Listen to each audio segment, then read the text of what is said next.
जय श्री राम। आजकेर भागवत रसमाधुरी। रामाय रामचंद्राय रामभद्राय वेधसे सीतनाथाय नाथाय तयापतये नमः। वंदे अहम श्रीगुरो श्रीयुतापदकमलं श्रीगुरून् वैष्णवांश्च श्रीरूपं साग्रजातं सहगण रघुनाथान्वितं तं सजीवं साद्वैतं सावधूतं परिजन सहितं कृष्ण चैतन्य देवं श्री राधा कृष्ण पादान् सहगण ललिता श्री विशाखान्वितांश्च नमो ओं विष्णुपादाय कृष्ण पृष्ठाय भूतले श्रीमते भक्ति वेदांत स्वामी निति नामिने। नमस्ते सारस्वती देवे गौरवाणी प्रचारिणे निर्विशेष शून्यवादी पाश्चात्य देश तारिणे।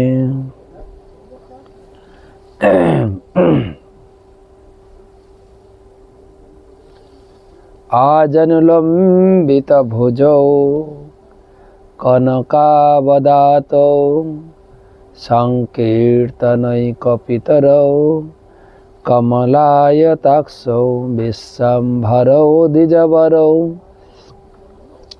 जुगधर्मपालो वंदे जगत्प्रियकरौ करुणावतारो। जय श्री कृष्ण चैतन्य प्रभु नित्यानंद श्री अद्वैत गदाधर श्रीवासदि श्री गौर भक्तबिंद। हरे कृष्णा कृष्णा कृष्णा हरे हरे, हरे राम राम राम हरे हरे। ओं नमो भगवते वासुदेवाय, ओं नमो भगवते वासुदेवाय, ओं नमो भगवते वासुदेवाय। नारायणं नमस्कृत्य नरं चैव नरोत्तमं देवीं सरस्वतीं व्यासं ततो जयं मुदीरये।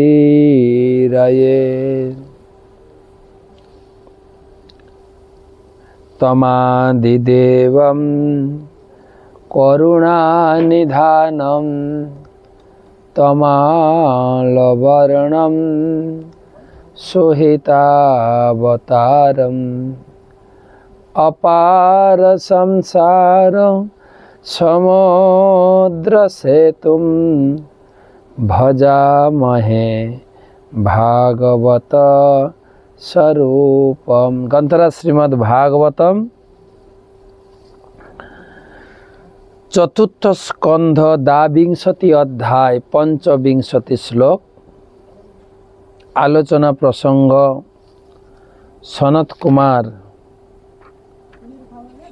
সেই নৈষ্ঠিকী ব্রহ্মচারী চতুর কুমারদের পক্ষ থেকে সনত কুমারের উপদেশ, সেই উপলক্ষে 792তম ভাগবত রসমাধুরী সেমিনার ক্লাসে উপস্থিত সমস্ত ভক্তমণ্ডলী, মমতাময়ী মাতৃমণ্ডলী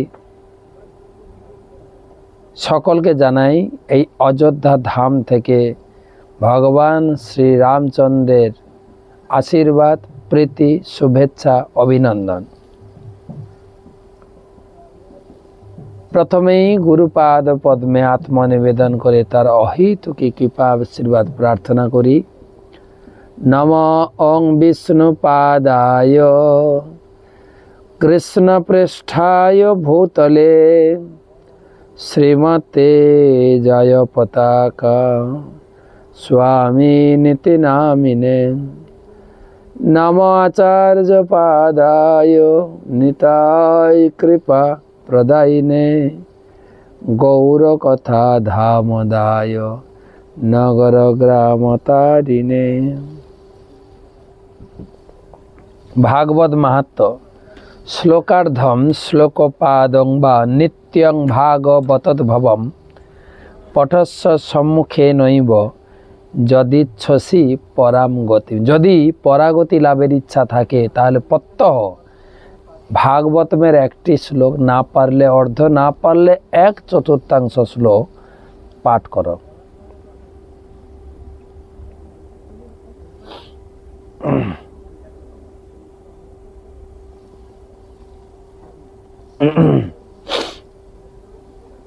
শ্লোক নাম্বার 55 থেকে আপনাদের সকলের হাতে অবশ্যই ভাগবত গ্রন্থ রয়েছে।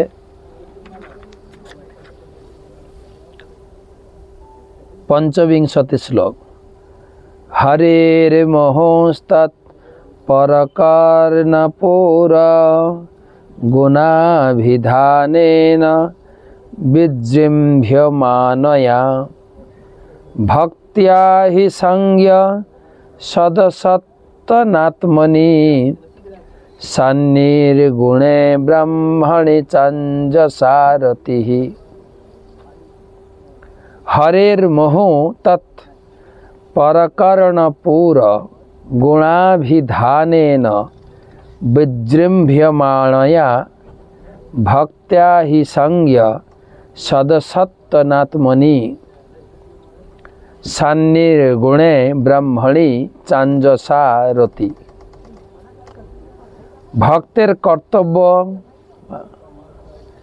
নিরন্তর ভগবানের দিব্য গুণাবলী শ্রবণ করা, তার দ্বারা ক্রমশ ভগবত ভক্তি বৃদ্ধি করা। ভগবানের লীলাসমূহ ভক্তের কর্ণভূষণ সদৃশ। ভগবানের প্রতি প্রেমময়ী সেবা সম্পাদনের দ্বারা এবং জড়া প্রকৃতির গুণের অতীত হওয়ার দ্বারা অনায়াসে চিন্ময় পরমেশ্বর ভগবানে স্থিত হওয়া যায়। খুব সুন্দর কথা। এর নির্দেশ কেবল পৃথু মহারাজের প্রতি নয়, আমরা যারা এই ভক্তি জীবনে যুক্ত আছি সকলের প্রতি।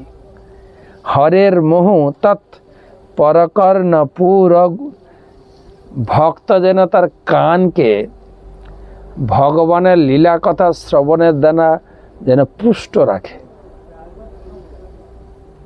গুণাভিধানেন বিজৃম্ভমানয়া। বিজৃম্ভমানয়া মানে এইভাবে ভগবানের লীলা কথা শ্রবণের দ্বারা তার কানকে যেন রতিবর্ধন করায় এবং ভক্তি জীবনে উন্নতি করে। ভক্তি জীবনে উন্নতি করার একটাই পন্থা হচ্ছে ভগবানের কথা শ্রবণে আগ্রহ জাগানো। যতটা সম্ভব ভগবানের কথা শুনি যেন, যতটা সম্ভব। তো এখান থেকে আমরা কি মনে করি, এটা কি কেবল পৃথু মহারাজের প্রতি উপদেশ? না, আমাদের সকলের প্রতি উপদেশ। আমরা যেন নিত্য নিয়মিত ভগবানের কথা শ্রবণ করি। আমরা কালকে আলোচনা করছিলাম যে এই অযোধ্যা ধামে যারা যারা এসেছেন, কেবল প্রসাদ খাওয়াবো না, সারা দিন আমাদের স্টেজে গান বাজনা কীর্তন এবং কথা আলোচনা হবে। রাম কথা শ্রবণের দ্বারা লোকের কান পূর্ণ হবে, হৃদয় পূর্ণ হবে, আর পেট পূর্ণ হবে প্রসাদের দ্বারা, আর ব্যাগ পূর্ণ হবে গীতা নিয়ে যাবে, গীতার দ্বারা। মানে শরীর মন ব্যাগ ভর্তি করে লোকে যাবে। হ্যাঁ, গীতা তো ফ্রি দিচ্ছি আপনারা যারা গীতা দিয়েছেন, কিন্তু গীতার সঙ্গে যাচ্ছে একটা ছোট বই, দুটো ছোট বই যাচ্ছে। অ্যাকচুয়ালি ছোট বইটা আমরা বিক্রি করছি 30 টাকা দিয়ে, তার সঙ্গে গীতাটা ফ্রি দিচ্ছি, আর প্রভুপাদের জীবনী একটা ফ্রি দিচ্ছি। প্রসাদ ফ্রি, গীতা ফ্রি, শ্রবণ করা ফ্রি, সাধু সঙ্গ ফ্রি। আর কেউ কেউ আসছে, মহারাজ আপনার সঙ্গে সেলফি তুলবো, সেলফিও ফ্রি। মানে অযোধ্যা একদম মর্যাদা পুরুষোত্তম ভগবানের আবির্ভাব ভূমি, এখান থেকে মানে কি লুটে পুটে নিয়ে যাবে না। যে যেখানে আছেন সেখান থেকে আপনারা এই অনুষ্ঠানে যুক্ত থাকবেন, লাইভ দেখুন, বিভিন্ন চ্যানেল চলছে। কালকে আমি রিপাবলিকে ওরা আমার টক শো নিয়েছিল, তো সেই জন্য আমি সবাইকে বলছি যে যেখানে আছেন, হিন্দু সনাতন ধর্ম অবলম্বী প্রত্যেকটি ব্যক্তি, প্রত্যেক পরিবার না, প্রত্যেকটি ব্যক্তি গীতাদান করুন। একটা জীবনের সাক্ষী হয়ে থেকে যাবে, জীবনের একটা স্মৃতি হয়ে থেকে যাবে। বাবা মা দাদু নাতি, স্বামী স্ত্রী ভাই বোন, নাতি একদম গর্ব করে বলবে আমার দাদু আমার বাবা আমার নামে রাম মন্দির উদ্বোধনে একটা গীতা দান করেছিল। স্মৃতি। তো যাই হোক, যেটা বলছিলাম, লোককে শোনার সুযোগ করে দিতে হবে, লোককে গীতা পড়ার সুযোগ করে দিতে হবে, তাহলে মানুষের জীবনটা আনন্দময় সুখময় হয়ে যাবে। আমাদের সেটাই ইসকনের একমাত্র প্রয়াস। এখানে আমরা এই রাম মন্দির উদ্বোধন কর্তৃপক্ষ আমাদের বিশাল জায়গা দিয়েছেন, যেখানে মেগা কিচেন গতকালকে উদ্বোধন হয়েছে। আমাদের যদি পর্যাপ্ত পরিমাণে আমাদের তীর্থযাত্রী পাই, আমরা 5 থেকে 10,000 লোক টার্গেট, আমাদের ভরপুর প্রসাদ খাওয়াবো। এখনো পর্যন্ত ঠিক মতো সে কার্ফু উঠে যায়নি, সব ভিআইপি লোকেরা চলে গেলে তো স্বাভাবিক হয়ে যাবে। প্রসাদ খাওয়াবো, ফুল প্রসাদ, খিচুড়ি প্রসাদ না, ফুল প্রসাদ। চাউল, রুটি, সবজি, পুরি, হালুয়া, কারি, বোঁদে, যখন যেটা বানানো যাবে। কালকে দেখলাম, কালকে তো একাদশী ছিল, একাদশীর সুইট বানিয়েছিল। আজকেও দেখলাম জিলাপি বানিয়েছে, খাওয়াচ্ছে ভরপুর। প্রসাদ বিতরণ অযোধ্যার, সারা অযোধ্যা নগরীতে গ্রুপে গ্রুপে বিভিন্ন মোড়ে মোড়ে হরিনাম সংকীর্তন আর গীতা গ্রন্থ বিতরণ, গীতা গ্রন্থ বিতরণ। আমার গুরুদেব চাইছেন একটাও লোক প্রভুপাদের বই ছাড়া ঘরে ফিরতে পারবে না, এমন যোজনা করো। সারা অযোধ্যাতে গ্রন্থ বিতরণের ভক্তদের ছড়িয়ে দাও, যে যেদিক থেকে বাড়ি যাবে হাতে গীতা নিয়ে যাবে। তো ভক্তিয়া হি সঙ্গ সদসত্তমাত্মনি সারণীর গুণে ব্রাহ্মণী রঞ্জসারথে। যতটা সম্ভব ভগবানের কথার প্রতি আমাদের যেন রুচি জাগ্রত হয়। জীবনের বা সারাদিনের এমন একটা যোজনা বা এমন একটা রুটিন বা এমন একটা শিডিউল করবেন যেন কিছু সময় কমপক্ষে যেন গীতার কথা, ভাগবতের কথা যেন শুনি। 1 ঘন্টা 2 ঘন্টা, আধ ঘন্টা, 10 মিনিট, 5 মিনিট, 3 মিনিট। এখন তো আমি গীতা পাঠ দিচ্ছি, প্রতিদিন সকালে ঘুম থেকে উঠে প্রথম গীতা শুনবেন, 3 মিনিট। গীতাটা হাতে নিয়ে আমার লেকচার শুনবেন 3 মিনিট। অথবা যদি তাও সময় নাই, ঘুম থেকে উঠে শুনে বা বাথরুম থেকে আসবেন যখন, কাপড় চাপড় পরবেন, চালিয়ে দেন, শুনেন, যেভাবেই হোক গীতা শুনেন, 3 মিনিটের গীতা।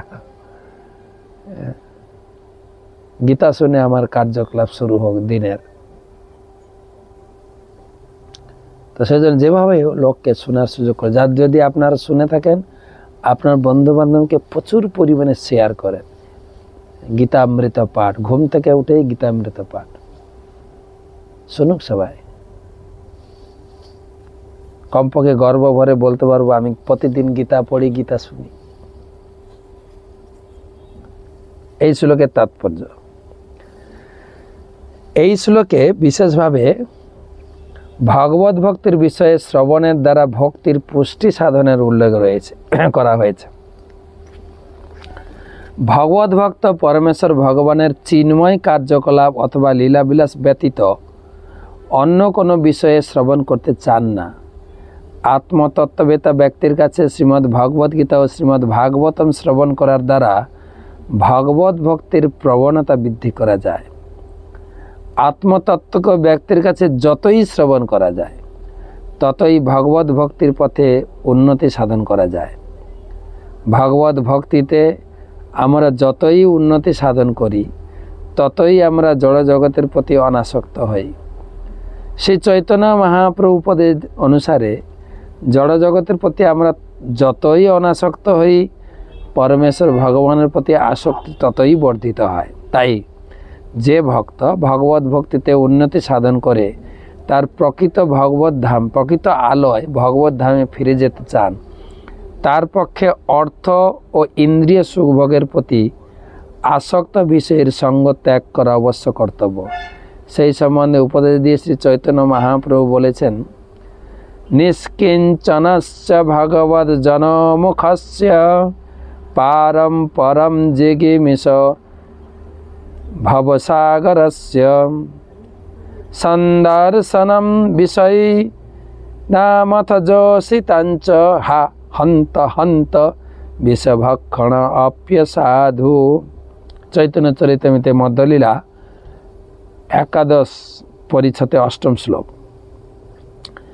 এই শ্লোকে ব্রাহ্মণী শব্দটির টিকায় আসুরি বর্ণাশ্রম প্রথার সমর্থক নির্বিশেষবাদী বা শ্রীমদ্ ভাগবতের পেশাদারী পাঠকেরা বলে যে ব্রাহ্মণী শব্দটির অর্থ হচ্ছে নির্বিশেষ ব্রহ্ম।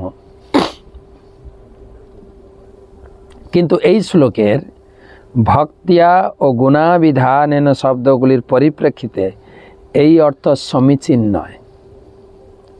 নির্বিশেষবাদীদের মতে নির্বিশেষ ব্রহ্মের কোনো দিব্য গুণ নেই। তাই ব্রাহ্মণী শব্দটির অর্থ পরমেশ্বর ভগবানে বলে বুঝতে হবে। শ্রীকৃষ্ণ হচ্ছেন পরমেশ্বর ভগবান, যে কথা ভগবদ্গীতায় অর্জুন স্বীকার করেছেন। তাই যখনই ব্রহ্ম শব্দটির ব্যবহার হয় তখন বুঝতে হবে যে তা অবশ্যই শ্রীকৃষ্ণকে ইঙ্গিত করছে, নির্বিশেষ ব্রহ্মজ্যোতিকে নয়। ব্রহ্মেতি পরমাত্মেতি ভগবানিতি শব্দতে শ্রীমদ্ ভাগবতম 1ম স্কন্ধ 2য় অধ্যায় 11 শ্লোক। ব্রহ্ম বলতে ব্রহ্ম, পরমাত্মা ও ভগবানকে বোঝাতে পারে, কিন্তু যখন শব্দটি ভক্তি অথবা দিব্য গুণের স্মরণ উল্লেখ করে তখন তা পরমেশ্বর ভগবানকে ইঙ্গিত করে, নির্বিশেষ ব্রহ্মকে নয়।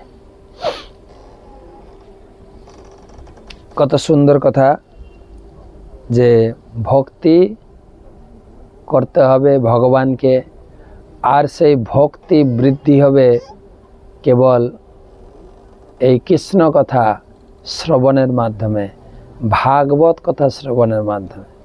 আর এই কথা পুষ্ট করতে গিয়ে ব্যাসদেব ভাগবতমের শুরুতে 1ম স্কন্ধেই 7ম অধ্যায় 7ম শ্লোকে বলেছেন, যস্যাং বৈশ্রূয়মাণায়াম ভক্তি পরম পুরুষে, কৃষ্ণে পরম পুরুষে ভক্তি উৎপদ্যতে পুংসাম শোক মোহ ভয়াপহ। শোকময় ভয় দূর হয়ে যাবে যদি নিয়মিত ভাগবতম পড়েন। যদি নিয়মিত ভাগবত পড়ি, এই শ্লোকের বক্তব্য অনুযায়ী অঞ্জসা রতি, ভগবানের প্রতি ভক্তি বা রতি বৃদ্ধি হবে। ভক্তিয়া হি সঙ্গ সৎসত্য নাত্মনি, যখন ভক্ত সঙ্গে ভগবানের কথা শ্রবণ করা যায়। পরের শ্লোক 26।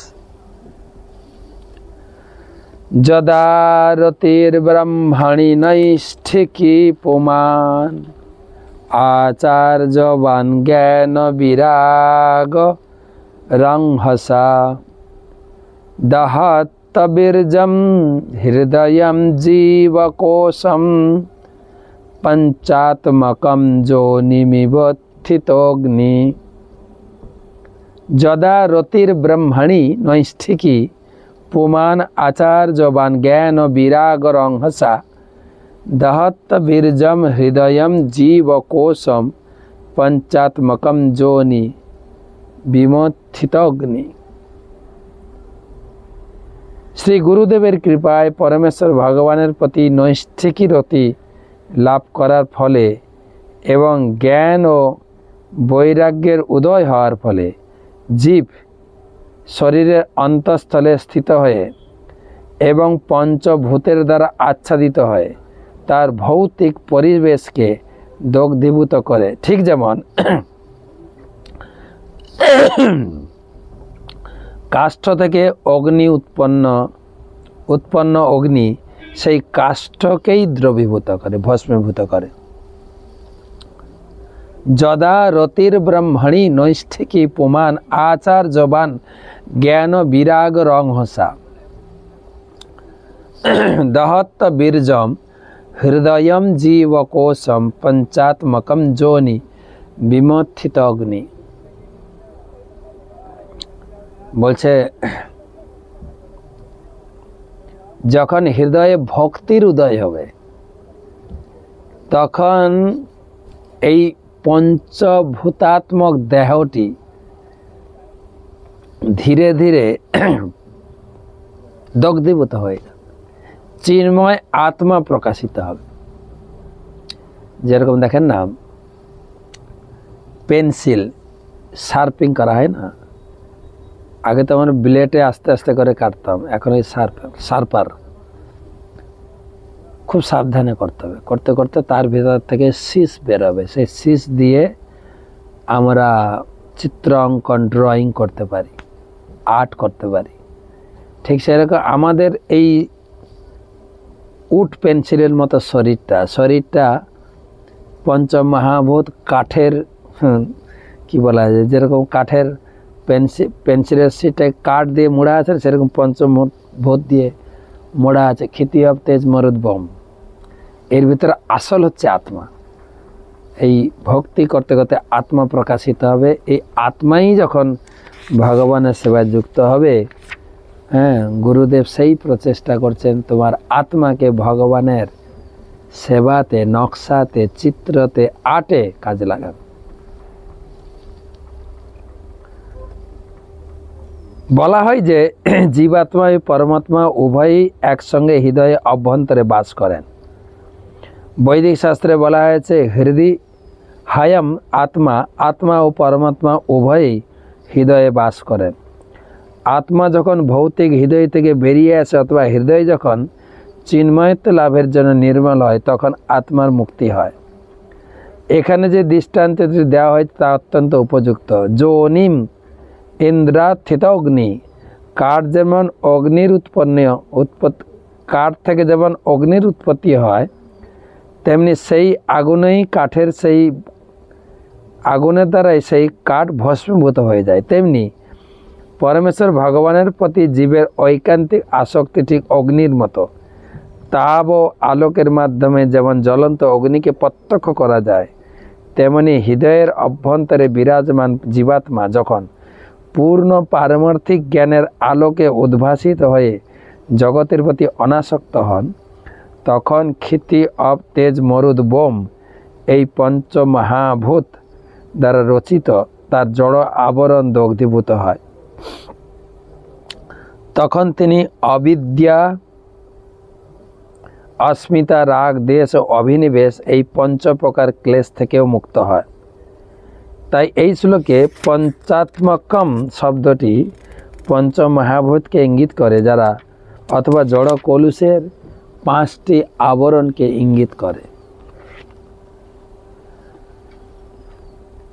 এই আত্মার একটা আবরণ নাম অষ্ট আবরণ দিয়ে আত্মা ঢাকা পড়ে আছে। সেজন্য আমরা প্রসাদ মন্ত্রে বলি শরীর অবিদ্যা জাল, অবিদ্যা পঞ্চ অবিদ্যা জাল, জড় ইন্দ্রিয় তাহে কাল।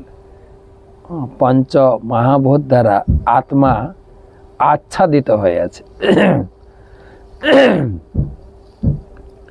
জ্ঞান ও বৈরাগ্যের অগ্নিতে যখন এই সমস্ত ভস্মীভূত হয়ে যায়, তখন মানুষ পরমেশ্বর ভগবানের প্রতি দৃঢ় নিষ্ঠ সহকারে ভক্তিপরায়ণ হয়। সদ্গুরুর শরণাগত হয়ে তার উপদেশ অনুসারে শ্রীকৃষ্ণের প্রতি আকৃষ্ট না হওয়া পর্যন্ত হৃদয়ের পঞ্চ আবরণ থেকে মুক্ত হওয়া যায় না।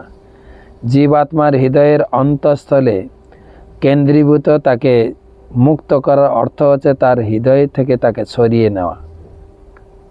এটি পদ্ধতি। অবশ্যই তাকে সদ্গুরুর আশ্রয় নিতে হবে এবং তার নির্দেশে ভগবত ভক্তির জ্ঞান বৃদ্ধি হয়। তার ফলে সে জড় জগৎ থেকে অনাসক্ত হয় এবং এইভাবে সে মুক্ত হয়। তাই উত্তম ভক্ত তার জড় দেহে বাস করেন না, তিনি তার চিন্ময় শরীরে বিরাজ করেন। ঠিক যেমন শুকনো নারকেল খোলের মধ্যে থাকলেও তা খোল থেকে আলাদা, তাই শুদ্ধ ভক্তের শরীরকে বলা হয় চিন্ময় শরীর বা দিব্য শরীর। অর্থাৎ ভগবত ভক্তের শরীর জড় কার্যকলাপের সঙ্গে যুক্ত নয়। তাই ভগবত ভক্ত সর্বদাই মুক্ত ব্রহ্ম ভুয়ায় কল্পতে, সেই কথা ভগবদ্গীতায় প্রতিপন্ন হয়েছে। ছিল রূপ গোস্বামীও তা প্রতিপন্ন করেছেন। ইহ যস্য হরের দাস্যে কর্মণা মনসা গিরা নিখিলাশ্চপি ব্যবস্থাসু জীবন মুক্ত স উচ্চতে। যিনি তার শরীর মন ও বাণীর দ্বারা পূর্ণরূপে ভগবানের সেবায় যুক্ত হয়েছেন, তিনি যে অবস্থাতেই থাকুন না কেন তিনি মুক্ত। এমনকি তিনি জড় শরীরে উপস্থিত থাকা সত্ত্বেও তিনি মুক্ত। তো সুন্দরভাবে সনাত কুমারজি বোঝাচ্ছেন যে আমাদের আত্মিক জাগরণ যেটা মহাপ্রভু চেয়েছেন, জীব জাগো জীব জাগো, গোরাচন্দ বলে কত নিদ্রা যাও মায়া পিশাচির কোলে, সেটা আমরা উপলব্ধি করতে পারছি এই সনত কুমারের বাক্যের দ্বারা। এই জীবের জাগরণ ঘটবে যখন জীবের ভিতরে আত্মিক প্রকাশ হবে। আর সেই আত্মিক প্রকাশ, আত্মা অষ্ট আবরণের দ্বারা বদ্ধ হয়ে আছেন হৃদয়ে, সে অষ্ট আবরণকে মুক্ত করতে হবে। ক্ষিতি অপ তেজ মরুদ বোম মন বুদ্ধি অহংকার। তাই ভগবত কথা শ্রবণের মাধ্যমে, তাই এখানে বলছেন কেউ যখন নিরন্তর ভগবত কথা শ্রবণ করে, সে যদি এই জড় জগতে থাকলেও সে মুক্ত আত্মা। এটা শ্লোক কোট করে বললেন যে ইহা যস্য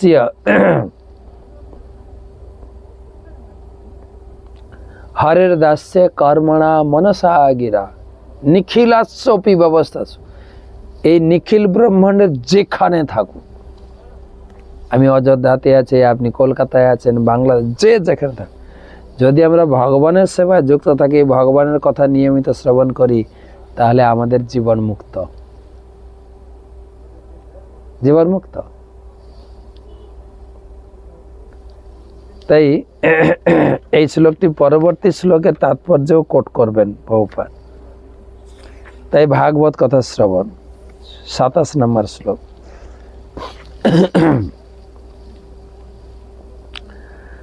দগ্ধাশयो মুক্ত সমস্ত তদ্গুণ নৈবাত্মনো বহিরন্তর বীরচষ্টে পরাত্মনর্যত ব্যবধানং পুরস্তাৎ স্বপ্নে যথা পুরুষস্তদ্বিন্যাসে।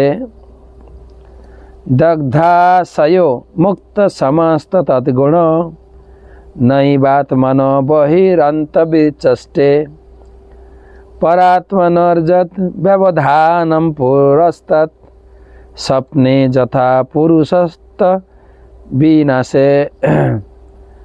কেউ যখন সমস্ত জড় বাসনা রহিত হন এবং সমস্ত জড় গুণ থেকে মুক্ত হন, তখন তিনি বাহ্যিক আভ্যন্তরীণভাবে সম্পাদিত কার্যের মধ্যে কোনো পার্থক্য দেখেন না। আত্মা উপলব্ধির পূর্বে আত্মা এবং পরমাত্মার যে পার্থক্য ছিল তা তখন থাকবে না। ঠিক যেমন স্বপ্ন ভেঙে গেলে স্বপ্ন ও স্বপ্ন দ্রষ্টার মধ্যে পার্থক্য থাকে না। যখনই আত্মা শ্রবণ করতে করতে আত্মা আবরণ মুক্ত হবে, মুক্ত আত্মা বা আত্মারাম, যেরকম আমার গুরুদেবকে দেখে তিনি আত্মারাম, মুক্ত আত্মা, তার সমস্ত কার্যকলাপ চিন্ময়। প্রভুপাদ তিনি যখন থেকে ঘর ছেড়েছেন, মানে বিদেশে গেছেন, যখন তিনি শিষ্য তৈরি করা শুরু করেছেন, তখন থেকে প্রভুপাদের সব কথা রেকর্ডিং আছে। খেতে বসতে বসতে কথা বলেছেন, সাক্ষাৎকার দিয়েছেন, লেকচার দিয়েছেন, মর্নিং ওয়াক ইভিনিং ওয়াক করেছেন, হাউস ভিজিট করেছেন, তিনি কোনো কোনো বড় বড় ব্যক্তির সঙ্গে আমন্ত্রণ পত্র দিতে গেছেন। সব জায়গায় কনস্ট্রাকশন কার্য নির্মাণের নির্দেশাবলী দিয়েছেন, সব রেকর্ডিং আছে। সেখান থেকে দেখা যায় প্রত্যেকটি কথা চিন্ময়, প্রত্যেকটি কথা। শ্রীল রূপ গোস্বামী বলেছেন এই শ্লোকের তাৎপর্য। শ্রীল রূপ গোস্বামী বলেছেন, সমস্ত জড় বাসনা থেকে মুক্ত হওয়া অবশ্য কর্তব্য। অন্যাভিলাষিতা শূন্যম। কেউ যখন সমস্ত জড় বাসনা রহিত হন, তখন আর মনোধর্মী জ্ঞান অথবা সকাম কর্মের আবশ্যকতা থাকে না। তখন বুঝতে হবে যে তিনি জড়দেহের বন্ধন থেকে মুক্ত। তার দৃষ্টান্তই পূর্বেই দেওয়া হয়েছে। যেমন শুকনো নারকেল তার বাইরের খোসা থেকে আলাদা, সেটি হচ্ছে মুক্তির স্তর। শ্রীমদ্ ভাগবতমে 2.10.6 শ্লোকে বলা হয়েছে, মুক্তির অর্থ হচ্ছে স্বরূপেণ ব্যবস্থিতি, স্বরূপে অধিষ্ঠিত হওয়া। মানুষ যতক্ষণ দেহাত্ম বুদ্ধিতে থাকে ততক্ষণ সমস্ত জড় বাসনাগুলি থাকে, কিন্তু যখন উপলব্ধি করতে পারেন যে তিনি হচ্ছেন কৃষ্ণের নিত্য দাস, তখন তার এই বাসনাগুলি আর জড় থাকে না। যখন উপলব্ধি করে সব কিছু কৃষ্ণ, সব কিছুর মধ্যে কৃষ্ণকে দেখেন, সব কথার মধ্যে কৃষ্ণকে চিন্তা করেন, তখন তার জড় থাকে না। তো ভগবত সেই চেতনায় কার্য করেন, ভগবত ভক্ত সেই চেতনায় কার্য করেন। পক্ষান্তরে বলা যায় যে যখন দেহের সঙ্গে সম্পর্কিত জড় বাসনাগুলি সমাপ্ত হয়ে যায় তখন মুক্ত হওয়া যায়। কেউ যখন জড় প্রকৃতির গুণ থেকে মুক্ত হন তখন আর তার নিজের ইন্দ্রিয় তৃপ্তি সাধনের জন্য কোনো কিছু করেন না। তখন তার দ্বারা অনুষ্ঠিত সমস্ত কর্মই চিন্ময়। বদ্ধ অবস্থায় দুই প্রকার কার্যকলাপ হয়, মনুষ্য শরীরের জন্য কার্য করে এবং সেই সঙ্গে সে মুক্ত হতে চায়। ভক্ত যখন সম্পূর্ণরূপে সমস্ত জড় বাসনা অথবা জড়া প্রকৃতির সমস্ত গুণ থেকে মুক্ত হন, তখন তিনি দেহের জন্য কর্ম, আত্মার জন্য কর্মের দ্বৈত ভাব থেকে মুক্ত হন। তখন দেহাত্ম বৃদ্ধি সম্পূর্ণরূপে সমাপ্ত হয়।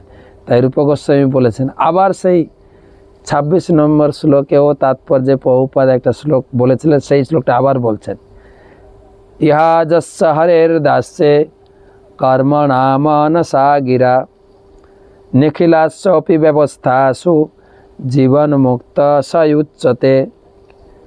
কে যখন সম্পূর্ণরূপে ভগবানের সেবায় যুক্ত হন তখন তিনি জীবনের যে অবস্থাতেই থাকুক না কেন তিনি মুক্ত। তাকে বলা হয় জীবন মুক্ত, এবং সেই শরীরে থাকা সত্ত্বেও তিনি মুক্ত। সেই প্রকার মুক্ত অবস্থায় ইন্দ্রতৃপ্তি সাধনের কর্ম, মুক্ত হওয়ার কর্মের মধ্যে কোনো পার্থক্য থাকে না। কেউ যখন ইন্দ্রতৃপ্তির বাসনা থেকে মুক্ত হন তখন আর তাকে শোক অথবা মোহের প্রতিক্রিয়া ভোগ করতে হয় না। কর্মী ও জ্ঞানীদের কার্যকলাপ শোক ও মোহের বশবর্তী, কিন্তু কেবল পরমেশ্বর ভগবানের জন্য কার্য করেন সে আত্মতত্ত্ববেত্তা মুক্ত পুরুষ, তাকে কখনো শোক অথবা মোহের দ্বারা প্রভাবিত হতে হয় না। এটি হচ্ছে একেত্তর স্তর বা পরমেশ্বর ভগবানের অস্তিত্বের মগ্ন হওয়া। অর্থাৎ জীবের পৃথক সত্তা থাকলেও তার স্বার্থ পৃথক নয়। তিনি পূর্ণরূপে ভগবানের সেবায় যুক্ত এবং তা ব্যক্তিগতভাবে ইন্দ্র তৃপ্তি সাধনের জন্য তাকে কিছুই করতে হয় না। তাই তিনি সর্বদাই পরমেশ্বর ভগবানকে দর্শন করেন, নিজেকে নয়। তার ব্যক্তিগত স্বার্থ তখন সম্পূর্ণরূপে নষ্ট হয়ে যায়। স্বপ্ন ভেঙে গেলে যখন স্বপ্নের সমাপ্তি হয়, স্বপ্নে মানুষ কখনো নিজেকে একজন রাজা রূপে দর্শন করে এবং সে রাজকীয় সামগ্রী, সৈন্য সামন্ত ইত্যাদি দর্শন করে। কিন্তু স্বপ্ন যখন ভেঙে যায় তখন আর সে নিজেকে ছাড়া অন্য কিছু দেখতে পায় না। তেমনি মুক্ত পুরুষ হৃদয়ঙ্গম করতে পারেন যে তিনি হচ্ছেন পরমেশ্বর ভগবানের বিভিন্ন অংশ এবং তিনি পরমেশ্বর ভগবানের ইচ্ছা অনুসারে কার্য করেছেন। প্রকৃতপক্ষে তার এবং পরমেশ্বর ভগবানের মধ্যে কোনো পার্থক্য নেই, যদিও তারা উভয়ই তাদের পৃথক সত্তা বজায় রাখেন। নিত্য নিত্যানাম চেতন চেতনার নাম। পরমাত্মা ও আত্মার একত্রে এই একটি আদর্শ দৃষ্টান্ত।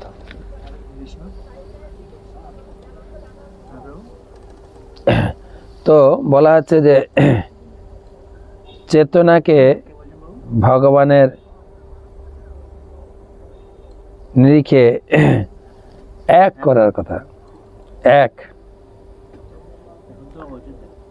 যেরকম এই যে আজকে ভগবান রামচন্দ্রের বিগ্রহ প্রতিষ্ঠা হলো অযোধ্যায়। রামায় রামভদ্রায় রামচন্দ্রায় মেধসে রঘুনাথায় নাথায় সীতায় পতায়। ভগবান রামচন্দ্রের সঙ্গে নিজেকে বহু লোক লিঙ্ক করলেন। যেরকম আমাদের আধার কার্ডের লিঙ্ক হয় না, লোকে অভিভূত। এত সুন্দর বিগ্রহ প্রতিষ্ঠা মহোৎসব, এত সুন্দর আয়োজন, এত সুন্দর ভক্তদের অভ্যর্থনা, তাদের সেবা, মানে অভিভূত, সবাই অভিভূত। যাদেরকে তারা ইনভাইট করেছিলেন স্পেশাল কার্ড দিয়ে, প্রচুর অভ্যর্থনা করেছেন, সেবা শুশ্রূষার কোনো প্রকার ত্রুটি রাখেন।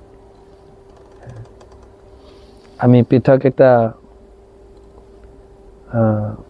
ইউটিউবে রেকর্ডিংয়ে আপনাদের পাঠিয়েছি, পেয়েছেন কিভাবে মন্দির উদ্বোধন কার্যকলাপ হলো। তো আর একটা শ্লোক পড়ি। রামায় রামচন্দ্র বলা আছে সত্যানন্দে চিদাত্মনি। ভগবান যখন চিত্তে উদয় হন, আত্মা এবং পরমাত্মা যখন মিলন হয়ে যায়,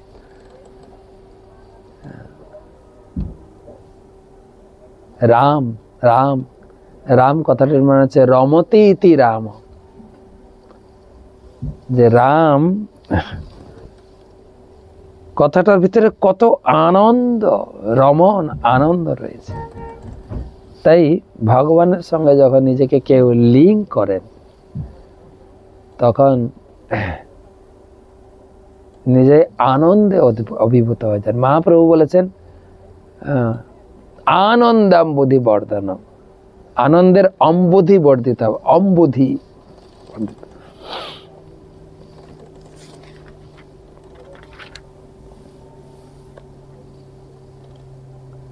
আরেকটা শ্লোক, আত্মানমিন্দ্রিয়ার্থম চ পরম যদু ভয়োরপি সত্যাশয় উপাধৌ বৈ পুমান পশ্যতি নান্যদা। আত্মানমিন্দ্রিয়ার্থম চ পরম যদু ভয়োরপি সত্যাশয় উপাধৌ বৈ পুমান পশ্যতি নান্যদা। আত্মা যখন ইন্দ্রিয় সুখ ভোগ করতে চায় তখন সে বিভিন্ন প্রকার বাসনা সৃষ্টি করে এবং সেই কারণে সেই উপাধিযুক্ত হয়। কিন্তু আত্মা যখন চিন্ময় স্থিতিতে অবস্থিত হয় তখন আর ভগবানের ইচ্ছা পূর্ণ করা ব্যতীত আর কোনো কার্যের রুচি থাকে না।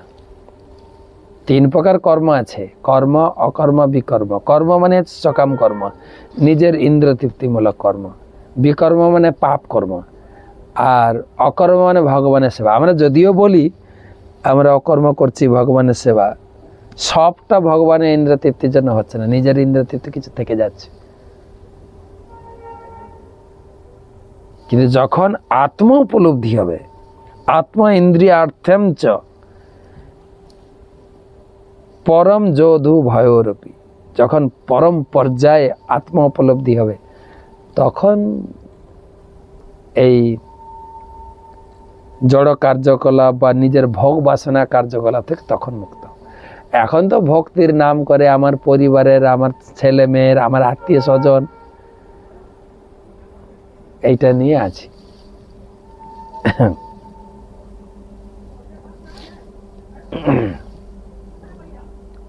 তাৎপর্য, জড় বাসনা দ্বারা আচ্ছাদিত হওয়ার ফলে আত্মা বিশেষ প্রকার দেহের উপাধিতে আচ্ছাদিত বলে মনে হয়। তার ফলে সে নিজেকে একটি পশু, মানুষ, দেবতা, পক্ষী ইত্যাদি বলে মনে করে। তার ফলে সে নিজেকে একটি পশু, মানুষ, দেবতা ইত্যাদি মনে করে। অহংকার জনিত ভ্রান্ত পরিস্থিতির দ্বারা নানাভাবে প্রভাবিত হয়ে এবং মায়িক জড় বাসনা দ্বারা আচ্ছাদিত হয় সে জড় এবং চেতনের মধ্যে ভেদ দর্শন করে। মানুষ যখন এই প্রকার ভেদভাব থেকে মুক্ত হয় তখন আর সে জড় ও চেতনের মধ্যে পার্থক্য দর্শন করে না, তখন কেবল চেতনেরই প্রাধান্য বিরাজ করে। মানুষ যখন জড় বাসনার দ্বারা আচ্ছাদিত হয় তখন সে নিজেকে প্রভু বা ভোক্তা বলে মনে করে। তার ফলে সে ইন্দ্রিয় সুখভোগের জন্য কার্য করে, জড় সুখ ও দুঃখের দ্বারা প্রভাবিত হয়। কিন্তু সে যখন জীবনের এই ধারণা থেকে মুক্ত হয় তখন আর সে উপাধির দ্বারা প্রভাবিত হয় না, তখন আর সে সব কিছু পরমেশ্বর ভগবানের সম্পর্কে দর্শন করে।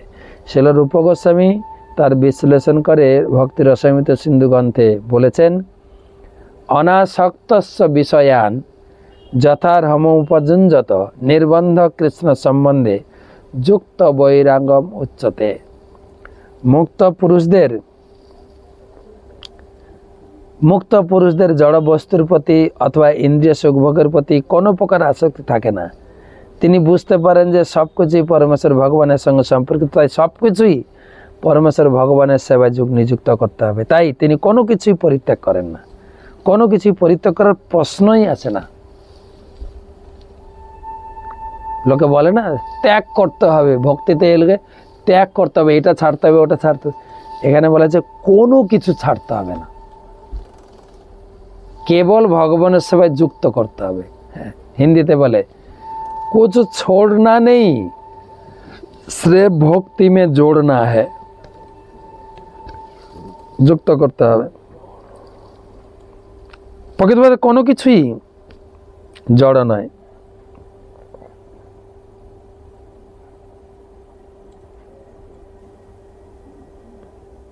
তিনি জানেন সবকিছু ভগবানের সেবায় যুক্ত করতে হয়, পরমহংস, তাই তিনি পরমহংস। চৈতন্য চরিতামৃতে মধ্যলীলা অষ্টম পরিচ্ছেদে 274 শ্লোকে বিশ্লেষণ করা হয়েছে। মহাভাগবত বা অনন্ত উন্নত স্তরের ভক্তের জড় দৃষ্টিভঙ্গি থাকে না। স্থাবর জঙ্গম দেখে না দেখে তার মূর্তি, সর্বত্র হয় তার ইষ্ট দেব স্ফূর্তি। যদি বৃক্ষ, পর্বত, অন্যান্য জঙ্গম জীবদের দর্শন করেন তবুও তিনি সবকিছু পরমেশ্বর ভগবানের সৃষ্টি রূপে দর্শন করেন। সেই সূত্রে তিনি কেবল স্রষ্টাকেই দর্শন করেন না, স্রষ্টাকেই দর্শন করেন, সৃষ্টিকে নয়। পক্ষান্তরে বলা যায় যে তিনি সৃষ্টি ও স্রষ্টার মধ্যে কোনো পার্থক্য দর্শন করেন না। তিনি সব কিছুতেই পরমেশ্বর ভগবানকে দর্শন করেন, তিনি সব কিছুতেই শ্রীকৃষ্ণ ও শ্রীকৃষ্ণের মধ্যে সব কিছুকে দর্শন করেন। এটি হচ্ছে অদ্বয় জ্ঞান। তো এই পর্যন্ত রাখি।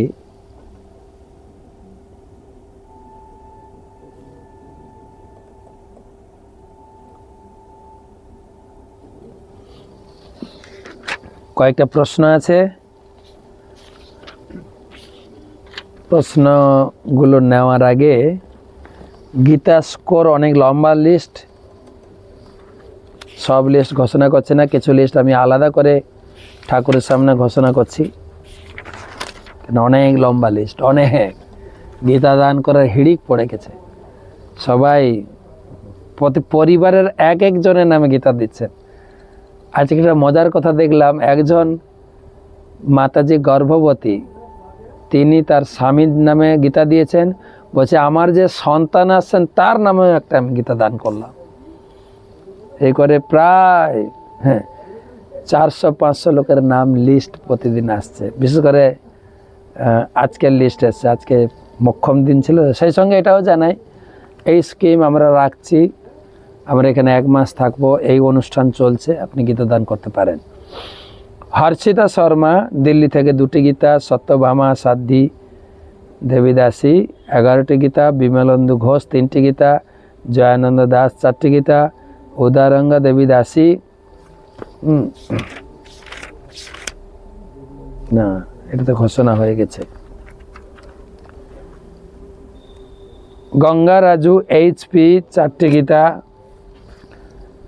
নাম নেই, গুপ্তদান 2টি গীতা, অপর্ণা গুপ্তা 4টি গীতা ব্যাঙ্গালোর থেকে, মিষ্টু সামন্ত 2টি গীতা মেদিনীপুর থেকে, ইন্দুলেখা প্রেমময়ী দেবী দাসী আমেরিকা থেকে 62টি গীতা পরিবারের নামে, সর্বমাধুর্য দাস মেদিনীপুর থেকে 12টি গীতা, আমাদের মায়াপুর নামহট্টর সঙ্গে যারা গীতা দিয়েছেন সেখান থেকে আমরা 157টি গীতা পেয়েছি।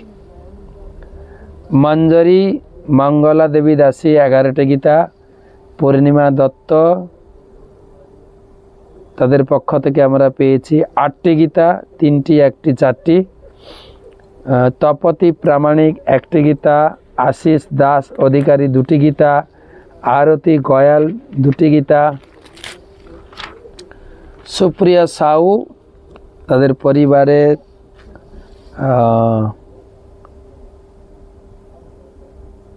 পরিবার থেকে আমরা পেয়েছি 8টা গীতা,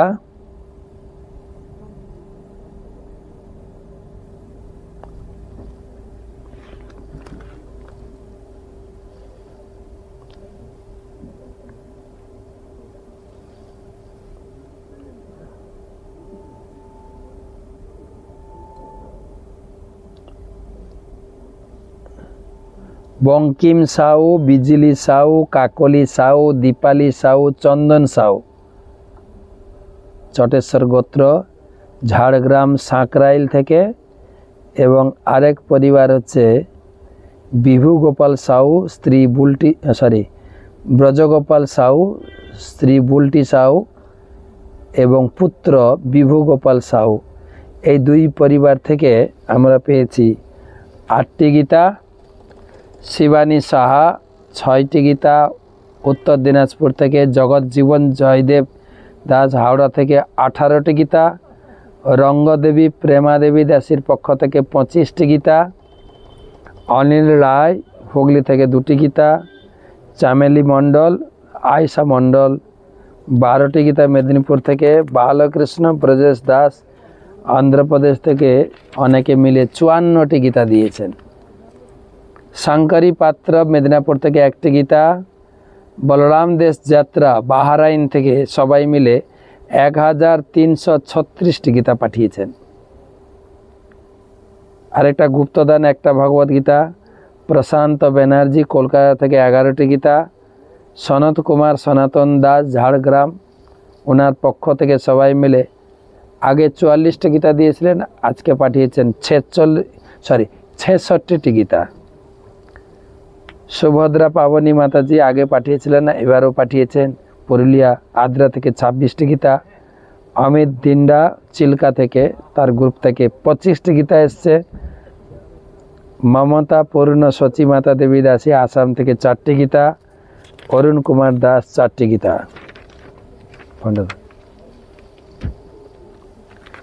অচ্যুত গৌরাঙ্গ দাস প্রভু কলকাতা থেকে 12টি গীতা, সমীপ কুমার স্কটল্যান্ড থেকে তাদের ভক্তদের পক্ষ থেকে 136টি গীতা। সমর কুমার বারিক কলকাতা থেকে 30টি গীতা দিয়েছেন। তো কয়েকটা প্রশ্ন, সময় হয়ে গেছে, বেশি প্রশ্ন নেব না।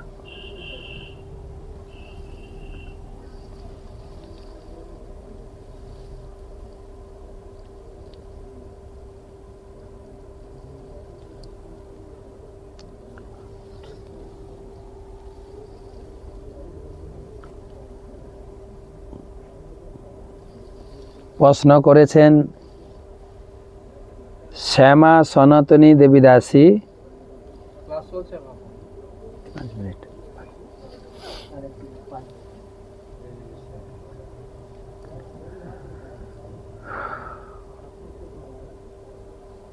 মাতাজিরা যখন বাধা পড়ে তখন কি ভাগবতম পড়া যাবে?